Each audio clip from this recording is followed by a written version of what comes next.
Let's talk about what Sean's doing there, and that's covering the summit. The president touches down about 9:15 Eastern time today. He said, listen, he said a couple of things. We're heading toward denuclearization, and number two is, I'm not in a rush.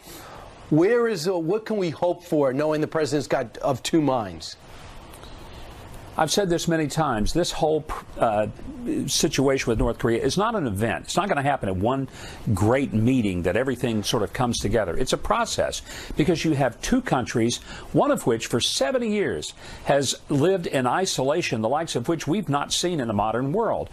You have a president who in less than 2 years has accomplished more than others have accomplished in the combined 70 years in getting them to the table, having them sit down and open the possibility of denuclearizing. This is a significant level of progress.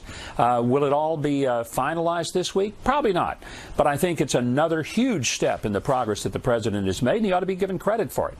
Why can't our media here understand that very fact, that it is a process? It's not just about a photo op. You know, what Reagan did, as Brian, as you pointed out on the show, with the Soviets, took time, it took credibility, it took walking away and then coming back. Why can't we get our arms around that in the 21st century? It's real simple. They hate Donald Trump. They just hate him. They can't stand that he's successful. They can't stand the employment numbers. They cannot stand the fact that we're strong in the world, that we're rebuilding not just overall jobs, but manufacturing jobs that the previous administration said would never come back. They've come back.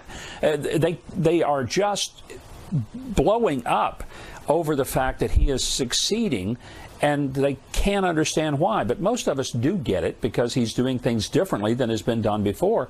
And thank God he is, because we are seeing our country come back to life.